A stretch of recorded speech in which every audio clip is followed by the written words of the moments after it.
할렐루야! 하나님의 은혜와 사랑이 여러분과 여러분들의 가정 하는 모든 일 위해 충만하기를 주님의 이름으로 축원합니다. 이 시간에 우리가 열왕기상 9장과 10장 같이 한번 좀 살펴보도록 하겠습니다. 예전에 어떤 그 어머니에게 들은 이야기입니다. 그분의 아들이 음주운전을 하였다라는 겁니다. 어머니가 너무 걱정이 되죠. 하지 마라. 그렇게 간곡하게 한두 차례 권했는데 아들이 듣지 않더랍니다. 그러던 어느 날 이 어머니가 다시 그 음주운전하는 아들을 보게 되었습니다. 안 그래도 그날 밤 걱정과 근심 또 자기 말을 듣지 않는 그 아들에 대한 분노 때문에 잠을 못 이루고 있던 차에 그 아들이 다시 음주운전하면서 집에 오는 것을 보게 되었던 거죠. 그 어머니가 어떻게 했냐면 그 아들을 데리고 다시 밖으로 나갔다고 합니다. 그리고 취해 있는 아들을 떠밀어서 다시 차에 타게 하고 그리고 조수석에는 자기가 타고 프리웨이로 가자라고 했다고 합니다. 어머니 왜 그러세요? 엄마가 강요했습니다. 가! 프리웨이로 가! 운전해! 그리고 우리 한국 엄마들이 잘 쓰는 말 있지 않습니까? 너 죽고 나 죽자! 빨리 차 몰아! 빨리 프리웨이로 가! 그러면서 그렇게 울부짖듯이 소리쳤다라고 합니다. 그제서야 이제 아들이 깜짝 놀라기도 하고 당황해하면서 바로 차에서 내려 싹싹 빌고 다시 음주운전 안 하겠다라고 그렇게 다짐했다고 하는데, 여러분 그 아들이 다시 음주운전을 했을까요? 아니면은 안 했을까요? 또 여러분들은 여러분들의 자녀에게 무엇인가 권면하고 또한 당부하고 그들을 가르칠 때 야 이거 하면 안 돼, 이거 해야 돼, 몇 번까지 이야기를 하십니까? 하나님은 솔로몬에게 몇 번까지 경고를 주셨을까요? 다른 길로 가지 말라고. 하나님이 처음에 솔로몬에게 나타날 때가 언제였습니까? 기브온에서 1000번제를 드린 후에 솔로몬이 지혜를 달라고 한 후에 하나님이 나타나십니다. 그때 하나님은 뭐라고 말씀하시냐면요, 내가 구하지 아니한 부귀와 영광도 주겠다라고 하면서 아주 길지 않게 짧게 권면하십니다. 그리고 뭐라고 또 말하면은 내가 만일 내 아버지 다윗이 행함같이 내 길로 행하며 내 법도와 명령을 지키면 내가 또 내 날을 길게 하리라 라고 하면서 법도와 명령을 지킬 것을 잠깐 언급하십니다. 그리고 솔로몬이 건축 중에도 하나님은 한 번 더 말씀하십니다. 우리가 열왕기상 6장에서 살펴보았죠. 내가 지금 이 성전을 건축하니 내가 만일 내 법도를 따르며 내 율례를 행하며 내 모든 계명을 지켜 그대로 행하면 내가 내 아버지 다윗에게 한 말을 내게 확실히 이룰 것이요 내가 또한 이스라엘 자손 가운데 거하며 내 백성 이스라엘을 버리지 아니하리라 하셨더라.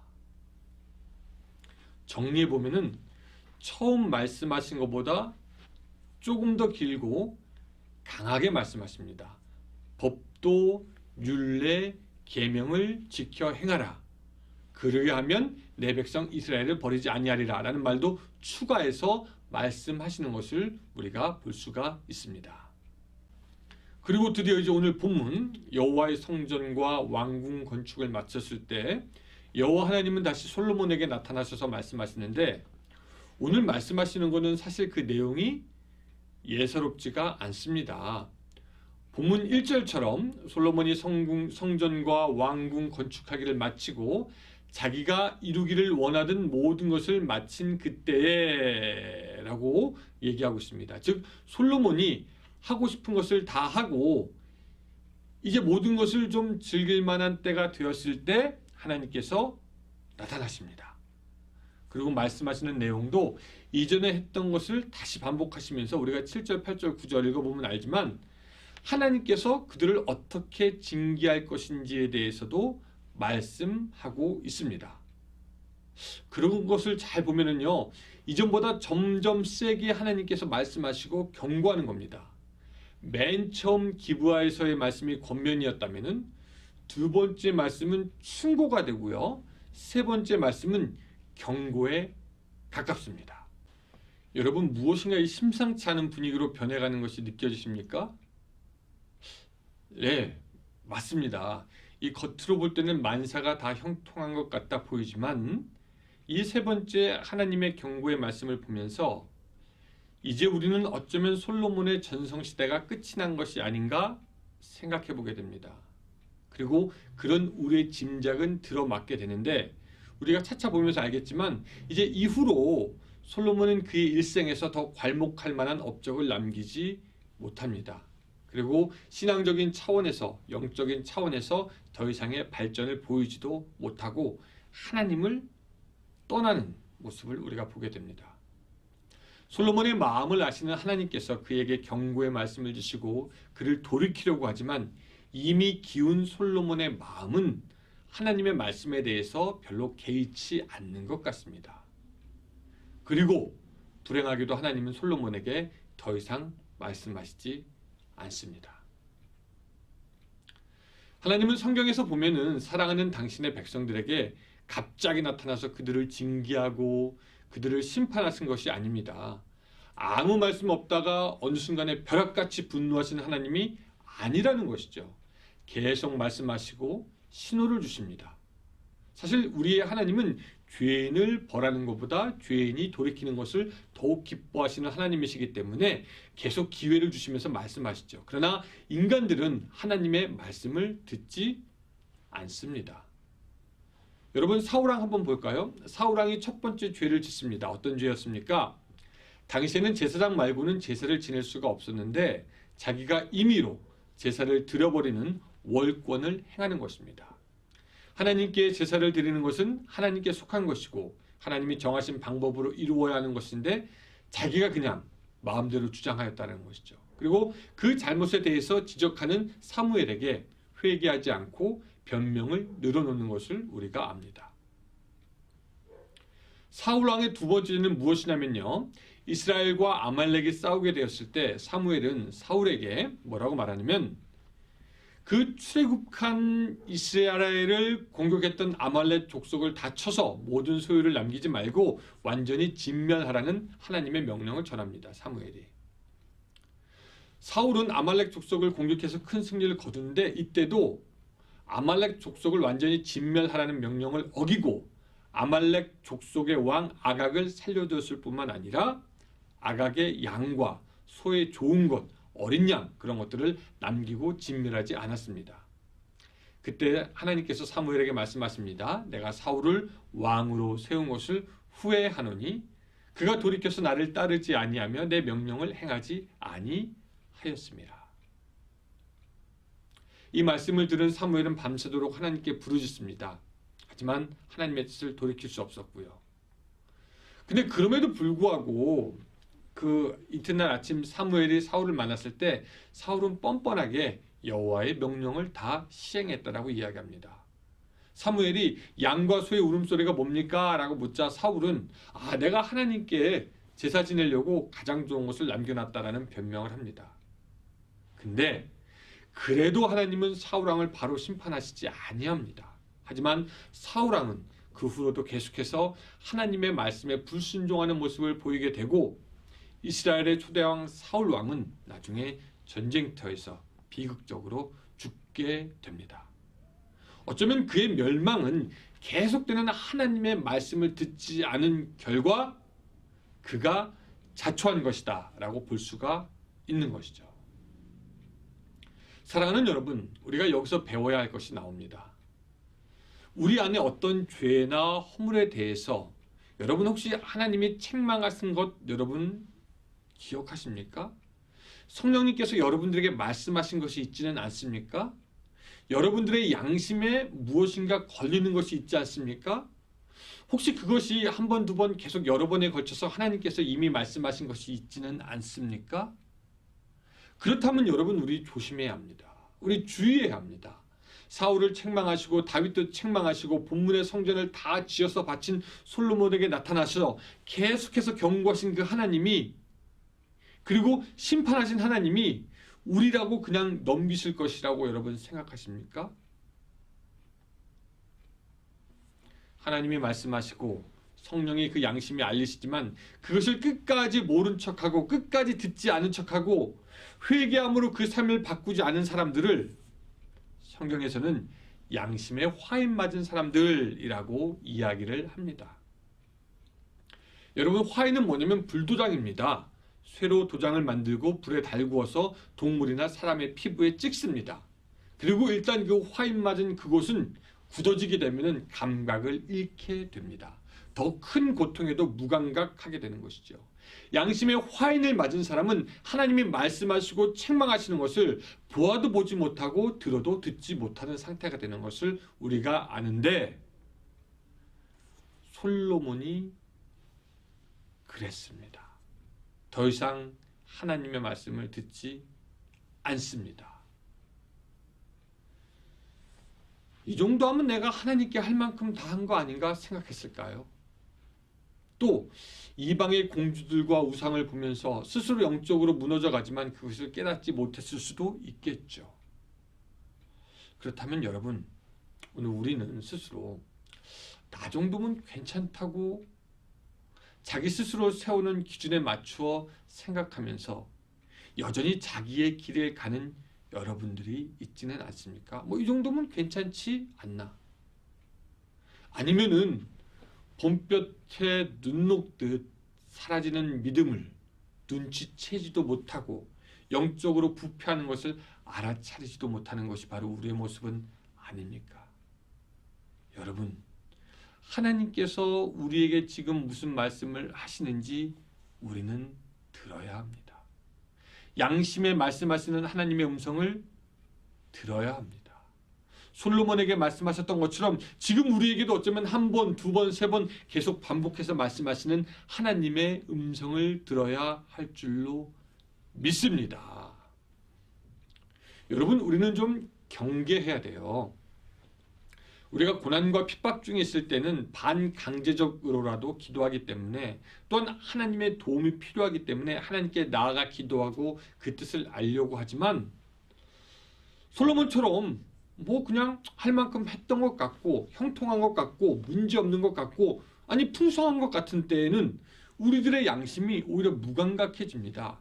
다 이제 할 만큼 했다라고 생각하는 그 순간부터 영적인 지각은 무뎌지기 마련이죠. 이게 그냥 하나님의 복인가 보다 하면서 그냥 즐기는 때가 있는데, 정작 들어야 할 하나님의 음성을 그래서 듣지 못하게 된다는 것이죠. 무엇인가 이루었다라고 생각했을 때, 무엇인가 끝났다라고 생각했을 때, 무엇인가 다 바쳤다라고 생각했을 때, 무엇인가 고지에 올라왔다라고 생각할 때에 우리는 더욱 하나님의 말씀을 듣는 지혜가 있어야 하는 줄로 믿습니다. 우리가 다 이루었다고 해서 이룬 것이 아니고, 우리가 다 했다라고 해서 한 것이 아니라, 하나님이 다 할 때까지 우리는 끊임없이 지혜롭게 하나님의 말씀을 듣고 우리들의 삶의 방향을 그때그때 바꾸어 갈 수 있어야 하는 것입니다. 그래서 성경은 우리에게 말씀하시기를, 이름으로 너희는 장차올 이 모든 일을 능히 피하고 인자 앞에 서도록 항상 기도하며 깨어있으라 하고 우리에게 말씀하십니다. 따라합시다. 항상 기도하고 깨어있으라. 누가복음 21장 36절 말씀이고요. 또 골로새서 4장 2절 말씀 있습니다. 기도를 계속하고 기도에 감사함으로 깨어 있으라고 말씀하십니다. 여러분, 하나님 앞에서 온전히 깨어 있는 신앙, 하나님의 말씀을 듣는 신앙이 될 수 있기를 주님의 이름으로 축원합니다. 두 번째, 같이 한번 좀 따라해 볼까요? 자동은 없다. 자동은 없다.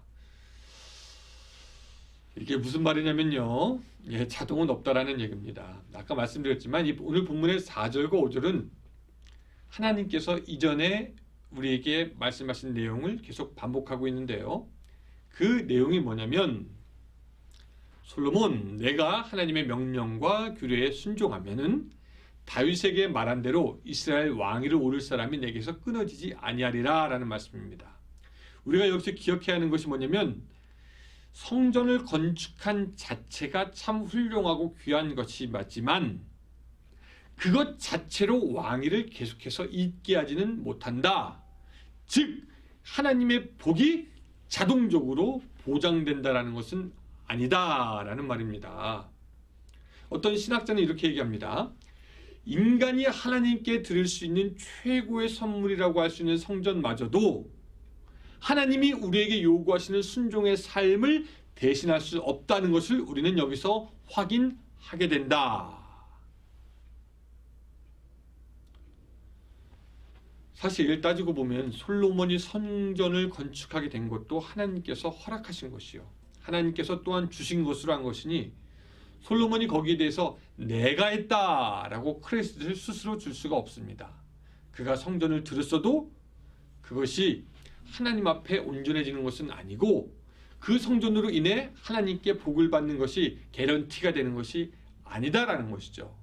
오히려 성전을 짓고 바치고 드림으로 하여금 더욱 열심히 하나님을 따를 삶의 이유가 생기게 되는 것입니다. 마치 이런 거죠. 여러분, 아이들이 말을 잘 듣거나 공부를 잘하면 부모나 혹은 할머니, 할아버지가 선물을 사주기도 합니다. 그렇게 사주는 이유는 아이들로 하여금 더욱 열심히 하라고 인커러지 하려고 선물을 사주는 것이지, 너는 됐어, 이제 안 해도 돼, 끝났어 라는 뜻에서 사주는 것이 아닙니다. 부모에게 선물 받고 더 열심히 해야 되는 것이죠. 성전은 솔로몬의 계속된 영화를 자동적으로 보장하는 의미에서 다 끝났다 주는 것이 아니라 이제 더 하나님을 위해 더욱 살날은 눈에 보이는 계시가 되는 것입니다. 그래서 솔로몬은 사실 성전을 바치고 나서 더 큰 책임이 생기는 거예요. 하나님을 더욱더 열심히 섬기겠습니다. 근데 불행하게 그것이 반대로 됩니다. 왜 그럴까요? 우리 인간들은 내가 무엇을 했다고 하면은 항상 그만큼 무엇인가 보상을 받기 원합니다. 그 내면에는 자기 자신과 자기 자신이 한 공로를 인정받고 내세우고 싶어하는 그런 마음이 있습니다. 여러분, 곰곰이 생각해 보면은 세상에는 그것이 당연한 것이고요, 세상에는 그것을 오히려 더 권면합니다. 그렇다, 네가 한 것은 인정받아야 된다, 공공연하게 얘기합니다. 세상에서는 그것이 당연해요. 근데 그것이 정말 성경적인가에 대해서는 조금 더 살펴볼 필요가 있습니다. 여러분, 내가 이만큼 무엇을 했으니 되었다, 하나님이 나를 인정하실 것이다, 나는 의로운 사람이다 라고 주장하면서 공로와 행위를 중요시하던 예수님의 시대의 사람이 누구였습니까? 바리새인들이죠. 바리새인들 아닙니까? 그들은 내가 율법을 얼만큼 지켰다, 내가 나의 행위를 이 정도로 했다, 너희들은 하지도 못한다, 나는 이렇게 했기에 의롭다. 이들은 자신의 행위에 의의를 삼고 자신들이 한 일에 대해서 자랑을 삼는 사람들이었는데, 이런 바리새인들처럼 내가 무엇을 했으니 무엇을 받아야 한다, 무엇이 되었다라고 생각하는 것을 공로주의라고 합니다. 이런 공로주의는 자기가 한 일에 대해서 자동적으로 보상을 받아야 한다라고 생각하고요, 반면에 또 자기가 한 일이 없으면 보상을 못 받는다고 생각합니다. 이런 공로주의는요, 종류도 아주 많아요. 세속적 공로주의가 있습니다. 이것은 주위에서 흔히 볼 수 있는 세상 사람들의 공로주의입니다. 전도를 하면서 예수님 믿으면 천국에 갑니다 라고 말하면 나 같은 사람이 어떻게 천국에 갑니까? 라고 말하는 사람들도 있고요. 또 반면에 어떤 사람들은 아니 내가 안 가면 누가 갑니까? 라고 말하는 사람들이 있습니다. 자신의 삶을 보면은 천국 가기에 합당하다라는 거죠. 이 두 종류의 사람들은 전혀 다른 생각을 하는 사람들 같아 보이지만 다 공로주의자들입니다. 나의 힘으로 가고 못 가고, 내가 한 것으로 가고 못 가고, 이런 사람들은 공로가 없으면 피해의식과 비교의식에 빠지고 공로가 있으면 교만해지고 자기 주장이 강하게 됩니다. 이런 세속적인 공로주의가 있고요. 또 종교적 공로주의가 있습니다. 이런 사람들은 종교적 행위가 무엇을 할 수 있게 할 것이라고 생각합니다. 여러분, 교회 안에 가만히 보면 한국교회 특별히 보면은 뭐 해야 한다라고 말하는 사람이 있습니다. 뭐 봉사해야 된다, 뭐 11조 해야 된다, 교회 일 열심히 해야 된다, 또 이렇게 해야지 그것이 구원에 가까워지고 하나님께 호의를 얻을 수 있을 것이라고 생각하는 사람들이 있습니다. 근데 우리가 기억해야 될 것은 이런 거 잘한다고 우리가 구원을 받는 것 아니고요. 없던 복이나 물질이 생기는 것 아니고요. 우리는 구원을 이미 받고 이미 하나님 아는 복을 받았으니 그래서 봉사하는 것이고 그래서 11조하는 것이고 그래서 교회 일하는 것이고 그래서 헌신하는 것입니다. 다시 말하면 이런 것들을 해야지 구원받고 복받는 것이 아니라 이미 구원받고 복받은 사람이기에 우리는 봉사와 헌신과 그 모든 것들 헌금 생활을 하게 되는 것입니다. 자연스럽게. 공로주의적인 사람들은 이런 종교적인 활동들이 자기에게 복을 자동적으로 줄 것이라고 생각하고요. 또 종교적인 의식으로 우리가 구원을 받거나 천국에 가까워지는 것으로 생각하는 사람도 있습니다. 우리가 구원받은 백성으로 예수님께 속하였으니까 성찬을 하는 것이고 성찬에 참여하는 것인데 어떤 사람들은 성찬 자체가 우리를 구원하는 것인가 라고 생각하는 사람들이 있습니다. 여러분, 성찬을 함으로 예수님의 은혜를 받게 되고 더 예수님의 제자로 살게 되는 것이지 성찬을 한다고 해서 우리가 의로워지거나 죄 용서함을 받는 것이 아니죠. 또 세례도 마찬가지입니다. 우리가 예수님을 믿고 구원받았으니 세례를 받는 것이지 세례를 받는다고 해서 구원받는 것 아니죠. 그냥 자기 만족을 위해서 받는 겁니다. 여러분, 누군가를 세례 받게 한다고 해서 그 세례가 믿음이 있는 것을 보증해 주는 것이 아니라는 것 우리 알고 있습니다. 믿음이 없이 하는 세례는 인간의 만족을 위한 세례요 별 유익이 없습니다. 마찬가지로 우리가 예수님을 믿고 따르니 주여 주여 하는 것이지 무조건 입으로 주여 주여 한다고 주님이 알아주는 것이 아닙니다. 이 세상의 어떤 의식도 종교적인 행사도 종교적인 이벤트도 종교적인 일도 우리의 구원을 자동적으로 보장하는 것이 없습니다. 내가 뭐 했다 그래서 뭐가 된다 아니라는 것이죠. 여러분, 또 다른 유형으로는 세습적 공로주의가 있습니다. 이것도 믿는 사람을 착각하게 만드는 것 중에 하나인데 이것은 뭐냐면 나의 앞 세대가 한 행위가 나에게 호의나 복으로 오고 나의 행위가 뒷세대들의 구원을 보장해 주는 것으로 아는 사람들이 종종 있습니다. 여러분, 우리 교단에만 해도 가만히 보면은 4대째 목사 집안의 목사인 사람들도 있고 뭐 형제들 4명이 다 목사인 경우도 있어요. 보니까 놀랍습니다. 또 대를 이어서 목사 장로하는 것은 뭐 흔한 케이스고 또 어떤 집안들은 보니까 친척들만 다 모여도 소형교회가 아니라 중형교회 하는데 문제가 없는 가정들도 있습니다. 근데 우리는 알아요. 우리의 믿음은 그렇게 좋은 환경에서 잘 자라기도 하지만 그 믿음이 식구들끼리 쉐어가 되는 것이 아니다라는 것을 우리는 경험적으로 압니다. 나의 믿음의 분량 이만큼이 다른 사람에게 갈 수 없다라는 것이고 다른 사람에게 떼어줄 수 없다라는 겁니다. 전 세대의 믿음으로 우리가 구원을 받는 것이 아니고 우리의 믿음으로 후세대가 구원을 받지도 못합니다. 물론 믿음의 유산이 있지만 우리는 믿음의 유산으로 구원받는 것이 아니라 자기 자신의 믿음으로 구원을 받고 자기 자신의 순종으로 하나님께 인정을 받게 되는 것이죠. 다른 누구의 믿음으로 자기에게 혜택이 있을 것이라고 생각하는 것은 순진한 겁니다. 가끔 사람들 이렇게 밖에 나가서 소개받고 그럴 때가 있는데 이런 얘기를 가끔 들어요. 목사님, 이분은 몇 대가 기독교 집안이고 친척 중에 목사님도 있고 아버지는 장로고 정말 큰일을 할 뿐입니다. 뭐 그렇게 소개를 받는 경우가 있습니다. 근데 저는 조용히 그럴 때마다 생각합니다. 큰일을 할지 큰일을 낼지는 정말 모르는 건데.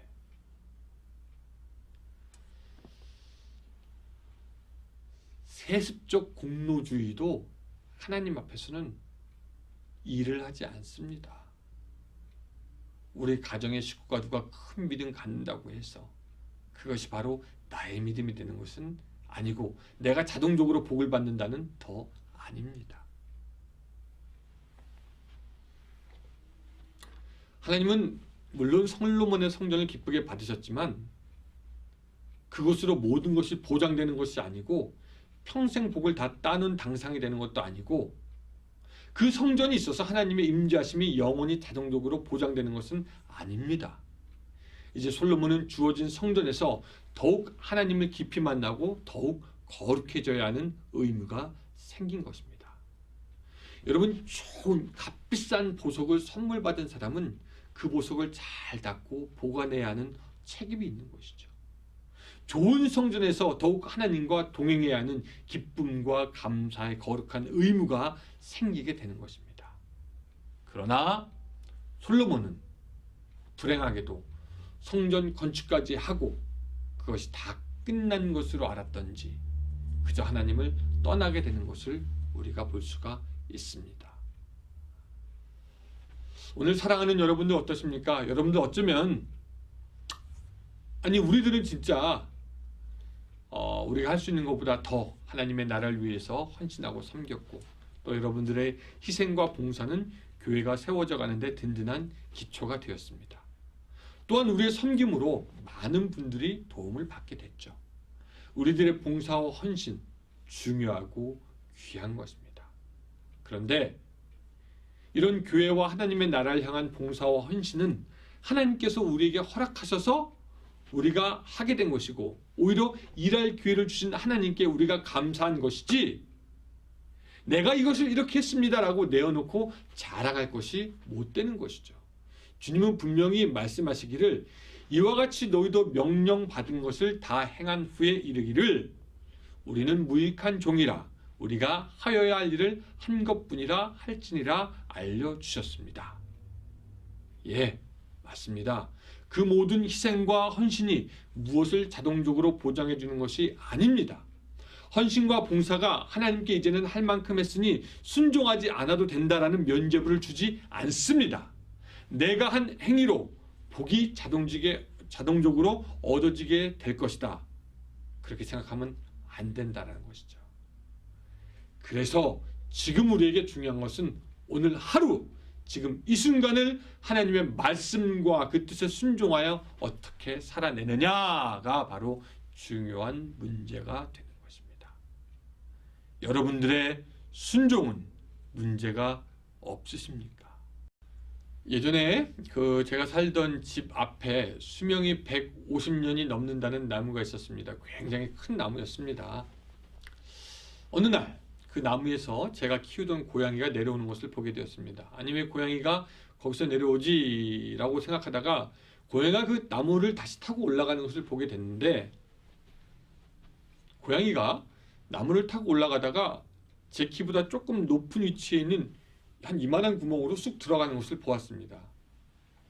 자세히 봤더니 그 나무 안에는 큰 구멍이 있었고 그 안에서 나무가 썩어가고 있었습니다. 그리고 고양이는 거기를 아지트 삼아서 놀곤 했던 겁니다. 나무가 키도 크고 잎사귀도 워낙 많고 가지도 잘 뻗어서 또 이미 150년 잘 살았으니까 앞으로 150년 갈 것 같았는데 사실은 그 나무가 안에서부터 썩어가고 있었던 것입니다. 근데 그 나무를 연구하는 사람들이나 또 제가 경험적으로 보면은 나무가 썩을 때에는 그 안에서부터 대부분 썩는 것을 보게 됩니다. 그리고 끝까지 남는 것은 껍질이더라고요. 그러니까 그 나무가 문제가 뭐였냐면 겉으로 볼 때는 아무런 문제가 없어 보였지만 그 안에는 이미 썩어 들어가기 시작했다라는 겁니다. 본문 10장을 여러분 쭉 보다 보면은 여러분 솔로몬은 큰 나무 같습니다. 정말 큰 나무죠. 그 명성이 너무나 파다하게 퍼집니다.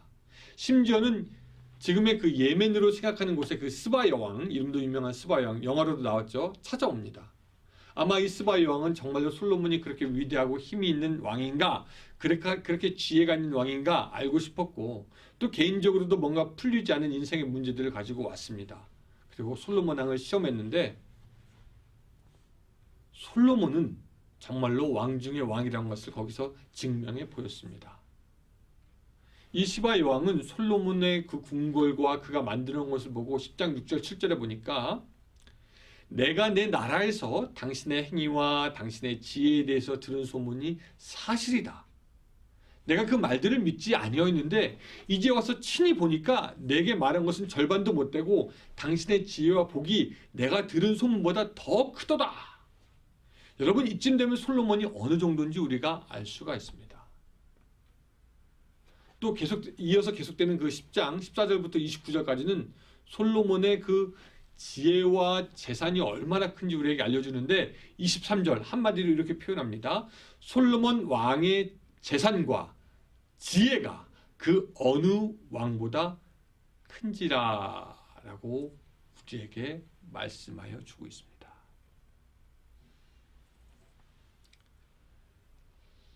솔로몬은 큰 나무라는 것을 우리가 볼 수가 있는데 또 그 14절부터 29절까지의 내용을 자세히 읽어본 분들은 솔로몬이라는 그 거대한 그 거목이 밖에서는 보이지 않지만 무엇인가 안에서 썩어가고 있다는 것을 아마 여러분들은 이제 쉽게 느낄 수 있을 겁니다. 힌트가 굉장히 많아요.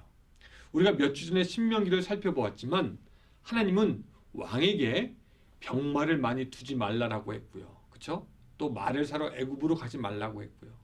또 자기를 위하여 은금을 많이 쌓아두지 말라고 말씀하신 내용을 우리가 이미 보았습니다. 근데 이 열왕기의 그 저자는 이 모든 솔로몬의 막대한 부에 대해서 이야기하면서 애굽을 언급합니다. 말을 언급합니다. 금과 은이 있었다는 것을 이야기하고요. 심지어 솔로몬이 말로 무역을 했다라는 것도 알려줍니다. 이미 솔로몬 안에 부패가 시작되었다라는 것을 우리에게 이야기하여 주고 있는 것입니다. 그리고 급기야 바로 다음 장 11장에서 본격적으로 솔로몬은 이방의 많은 여인들을 사랑하고 그들로 인하여서 여호와를 떠나는 것을 우리가 보게 됩니다.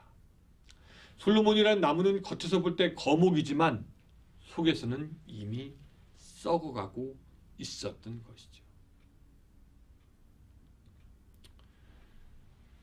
벌써 한참 지난 이야기이긴 하지만 2006년도에 그 미국 기독교계를 화끈하게 달군 뉴스는 뭐냐면 콜로라도 새생명교회 테드 해거드 목사의 이야기였습니다. 여러분도 아마 아시는 분 잘 알 겁니다. 이분이 동성애를 반대하는 아주 보수적인 성향의 목사님에다가 미국의 복음주의를 대표하는 전미 복음주의 협의회 대표였고 또 뭐 미국 조지 부시 대통령의 유력한 그 어드바이스 하는 사람이기도 했는데 이분에 대한 루머가 미국을 휩쓸었습니다. 그게 뭐냐면 이분이 남몰래 마약을 구입한 것과 겉으로는 동성연애에 반대한다고 하면서 매춘업에 종사하는 남성과 3년 가까이 매월 은밀하게 만나 동성애를 즐겨왔던 것입니다. 교회의 성도가 16,000명이 넘고요. 그분이 일하는 단체가 미국 인구의 10분의 1쯤 될 것이다 라고 말하는 사람도 있었으니까 큰 나무였죠.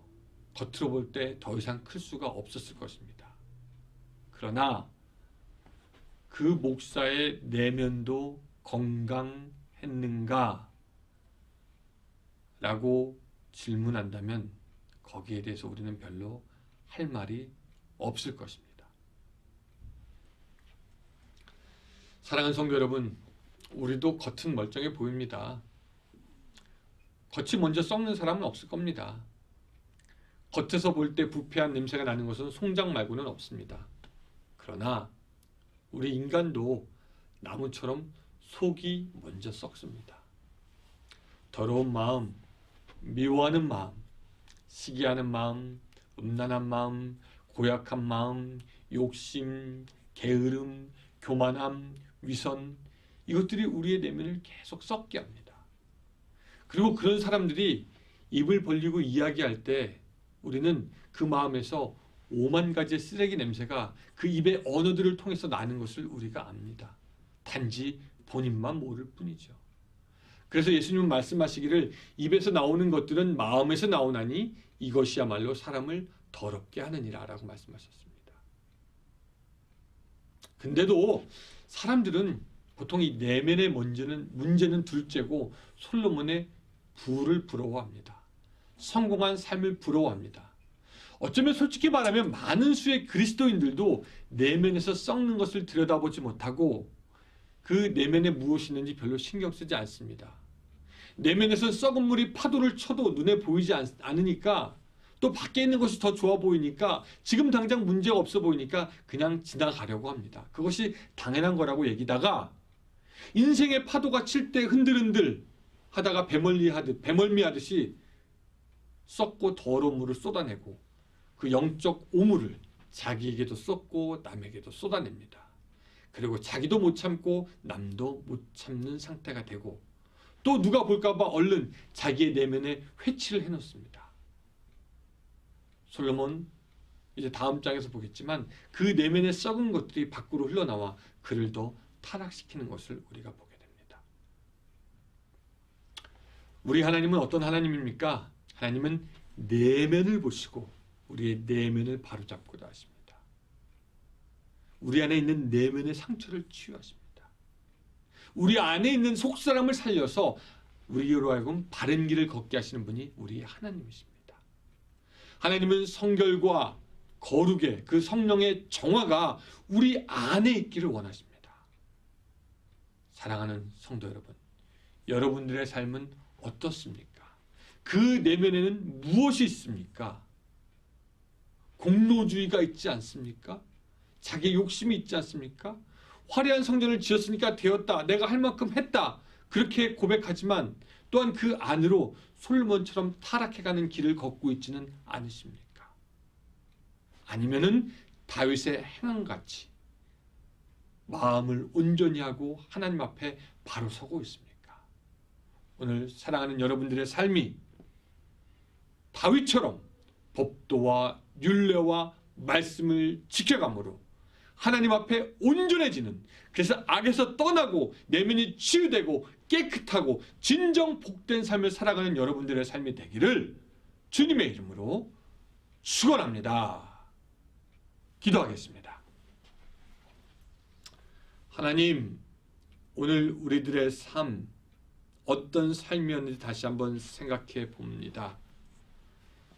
솔로몬처럼 어리석게 사는 삶은 아니었는지요. 하나님, 오늘 우리에게 지혜를 주셔서 우리 내면이 썩고 부패하고 하나님 앞에 온전하지 못한 것이 있다면 우리가 하나님의 말씀을 듣고 회개할 수 있도록 도와주시고 다시금 돌이킬 수 있도록 주여 도와주시며 우리 안에 온전히 성령의 깨끗함을 더욱더 허락하여 주시옵소서.